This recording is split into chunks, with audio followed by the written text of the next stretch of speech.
they aim to have social economic justice in the society. Political democracy is the aim of fundamental rights. Socio-economic justice, socio-economic democracy is the aim of directive principles of state policy.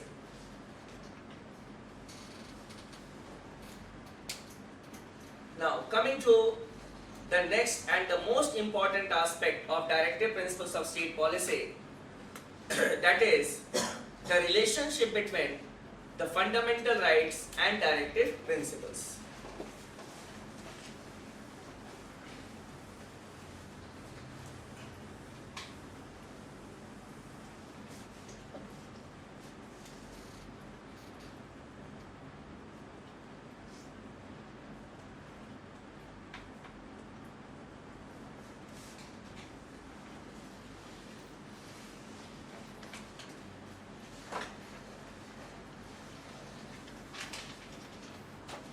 Relationship between the fundamental rights and directive principles. Under this question, we will be discussing which one is superior, the fundamental rights or the directive principles.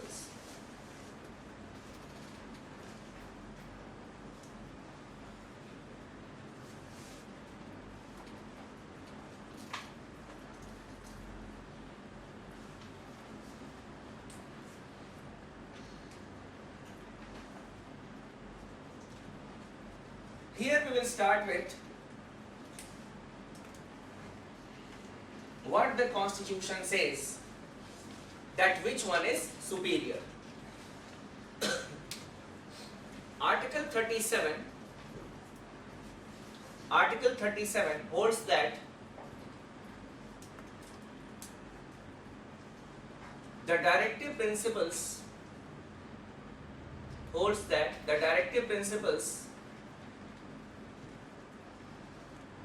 are not enforceable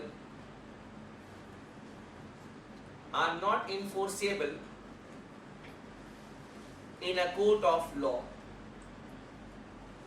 I repeat, Article 37 holds that the directive principles are not enforceable in a court of law. But this article also holds that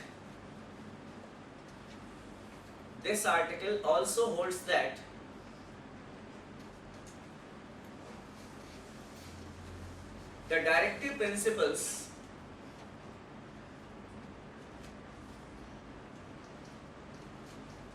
are fundamental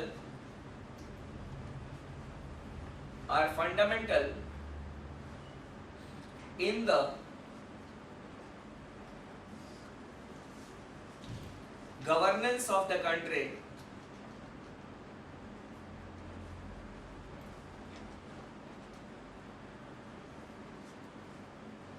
and to achieve the aim of welfare state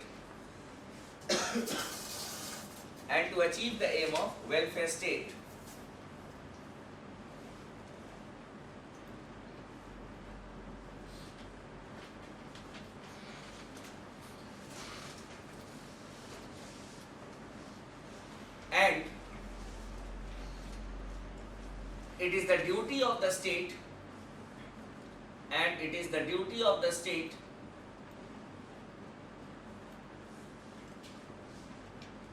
to implement the directive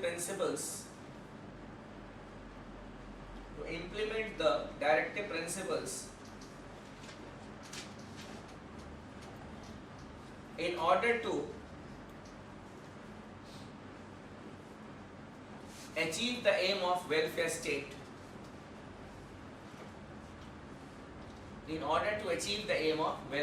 state. Now you say, on one hand, Article 37 says that the directive principles are not enforceable in a court of law, which means that what it is doing, it is giving an inferior place to the fundamental rights, to directive principles in relation to the fundamental rights, because the fundamental rights are enforceable in a court of law. But on the other hand, you see the contradiction in this article. This article says that it is important, or we can say the fundamental rights or the directive principles are important for the governance of the country and to achieve the aim of welfare state. And it is the duty of the state to implement the directive principles so as to achieve the aim of welfareism. So a contradiction here. On one hand you are giving inferior place, on the other hand you are saying it is the duty of the state to implement it. What can be done? So if we have got contradiction, if we have some contradiction regarding the interpretation of the article, what the article says, where we go? We go to the Supreme Court. So for the first time, the matter came before the Supreme Court regarding the relationship between the FRs and the DPs was way back in 1951. That was in the Champakam Dorai Rajan versus State of Madras case.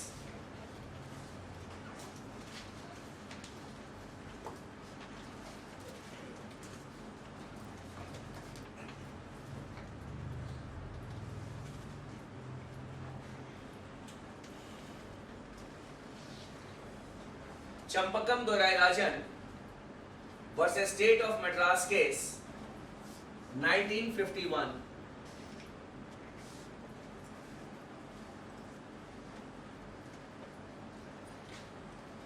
Now here what had happened, that in 1950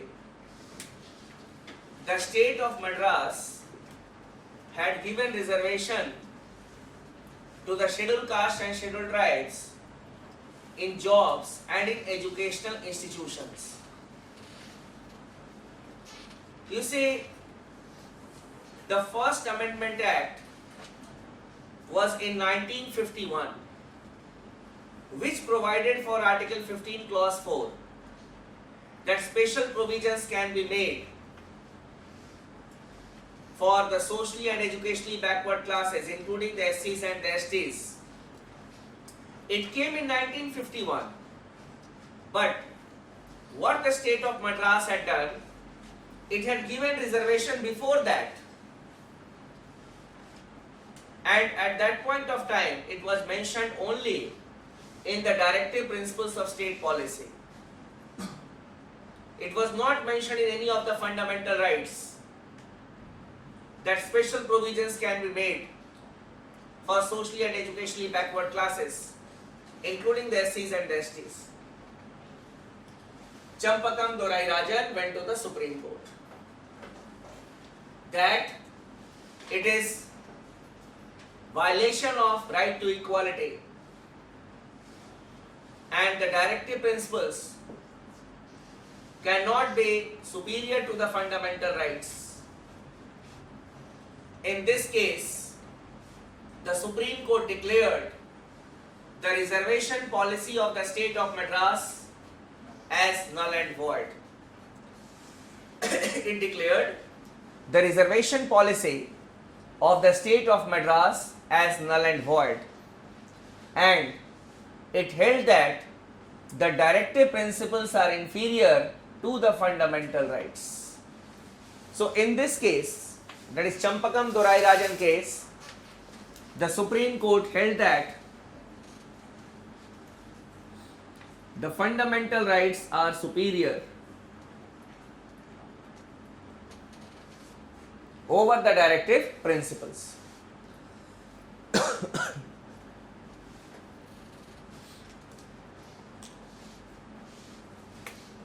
Then there was a referral case. A referral case in the sense that the President had referred to the Supreme Court for its advice.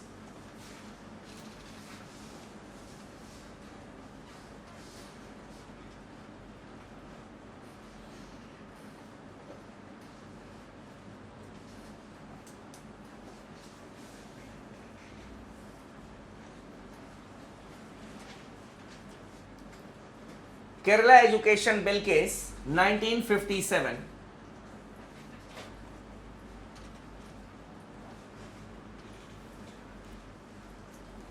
In this case, you can write it. The Supreme Court gave the doctrine of harmonization.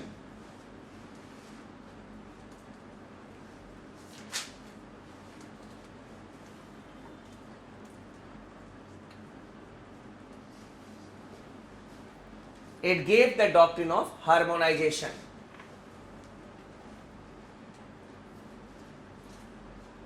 It held that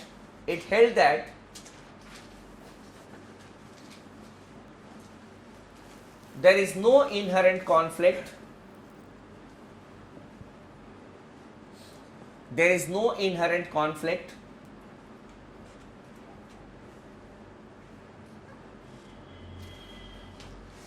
between the fundamental rights and directive principles. Between the fundamental rights and directive principles.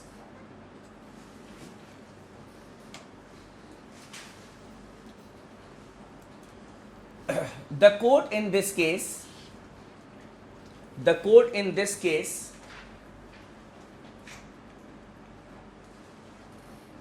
gave directive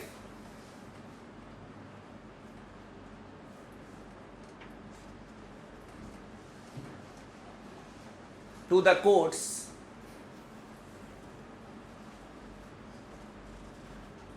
that in the future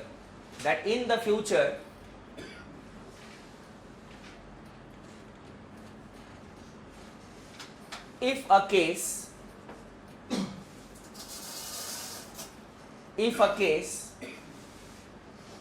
related to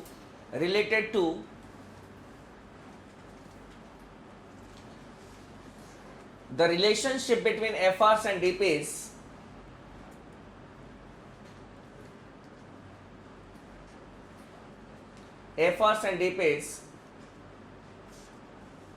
is before them,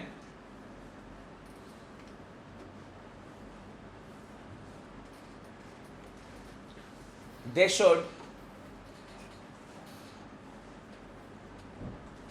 not give precedence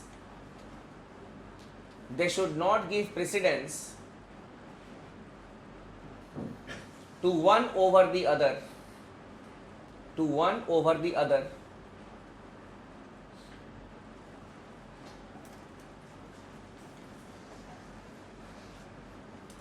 So an instruction was given to the court to be followed in the future, because in the Champakam Dorai Rajan case, the court itself had held that the fundamental rights are superior over the directive principles. So the doctrine of harmonization was evolved in this case. After that, the constitution was amended. That is the 25th Amendment Act 1971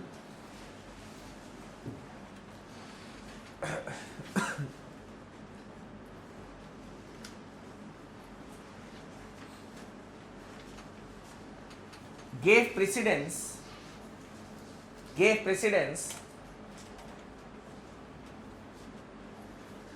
to the directive principles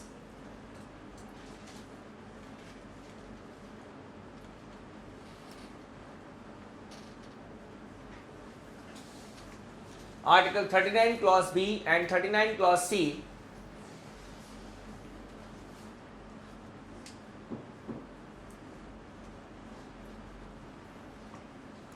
over the fundamental rights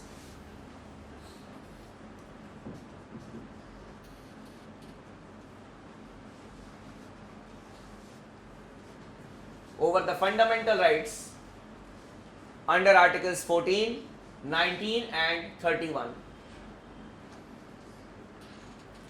The 25th Amendment Act 1971 gave precedence to the directive principles under Articles 39 Clause B and 39 Clause C over the fundamental rights under Articles 14, 19 and 31. Now, a law was made that in order to enforce these two directive principles, even if these fundamental rights are violated, it hardly matters. Now, what is there in these two directive principles which is very important? Article 39 clause B is the first directive principle that you have written under the socialist principles. That is, resources to be distributed in such a manner that it should be for the common good. So, if the resources are being distributed and it is violating right to equality, right to freedom and right to property, it hardly matters. It should be given importance over these fundamental rights. It may violate it. Some people may be getting more also if it is for common good. Then 39 clause C is the second directive principle that you have written, prevention of concentration of wealth in fewer hands. Prevention of concentration of wealth in fewer hands. Here also the state can make policies to stop the concentration of wealth in fewer hands. For that you need to take back the right to property, or we can say interfere here, trade, occupations, you may have to make laws related to it. And so here these two directive principles have been given, directive principles have been given precedence over these fundamental rights because of their socio-economic necessity, because these two directive principles lead towards economic justice. Then another amendment was made, that is clause 55 of the 42nd Amendment Act 1976. Clause 55 of the 42nd Amendment Act 1976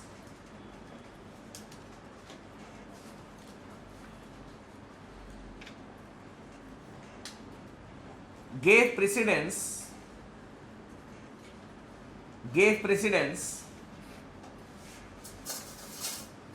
to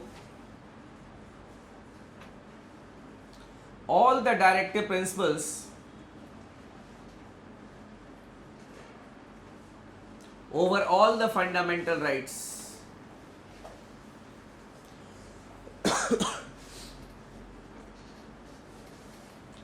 Gave precedence to all the directive principles over all the fundamental rights. Means if a law is made to enforce the directive principles, and even if the fundamental rights are violated, it hardly matters. It was challenged in a case, that was the Minerva Mills Limited case. So you can write, in the Minerva Mills Limited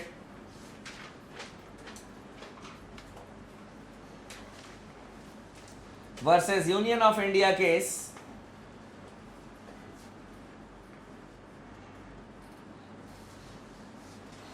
(1980), the Supreme Court declared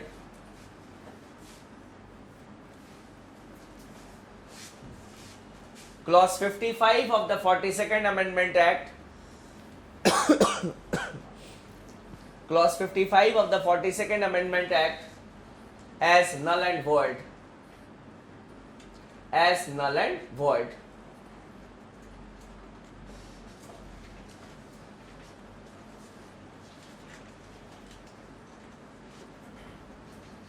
Means it was declared as unconstitutional.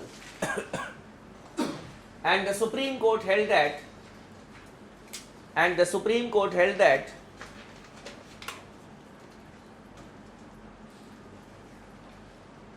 there is no inherent conflict there is no inherent conflict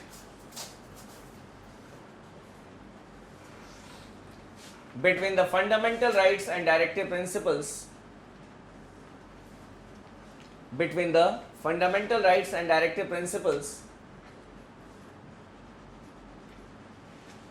and part 3 and part 4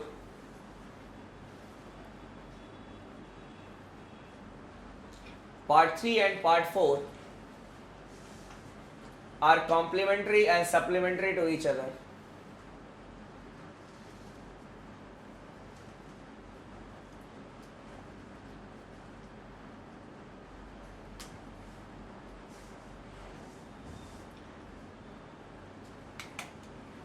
The court held that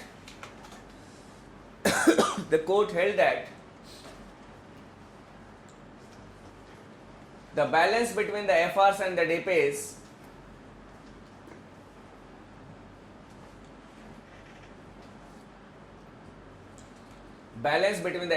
DPs is the basic structure of the Constitution.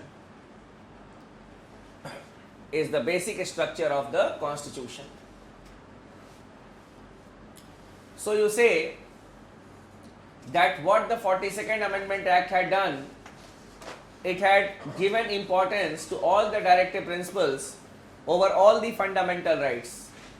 That is, all the fundamental rights will be important over all the directive principles.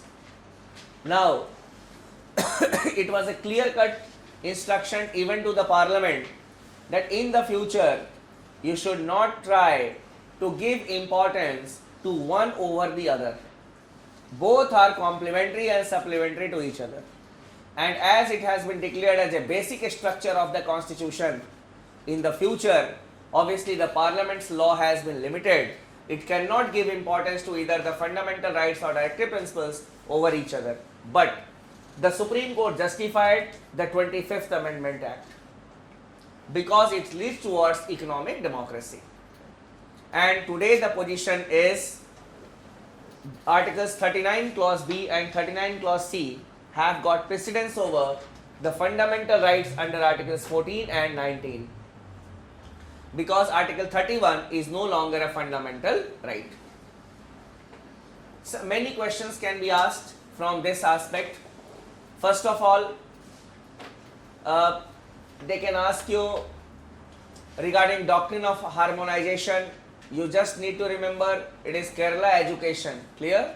That is Kerala Education Bill case. Then there can be statements that all the fundamental rights are superior over all the directive principles. Then all the directive principles are superior over all the fundamental rights. Then some of the fundamental rights are superior over some of the directive principles, and some of the directive principles are superior over some of the fundamental rights. Some of the directive principles are superior over some of the fundamental rights. Such questions can be asked in the examination. Then, which Amendment Act gave importance or precedence to all the directive principles over all the fundamental rights? The answer will be 42nd Amendment Act.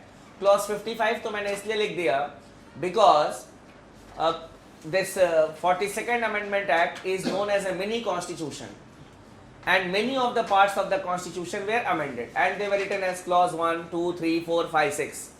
So the 55th number clause, it had given precedence to this one that had this clause. उसके आगे बहुत सारे changes were made in this constitution. And in which of the cases it was held that the balance between the FRs and the DPs is the basic structure? Answer will be Minerva Mills Limited case. Clear? Every year you will be expecting at least one question from the directive principles of state policy, even two also. The questions will not be very difficult, but yes, you need to concentrate. I will stop here for the day. I will see you tomorrow at 8:30 in the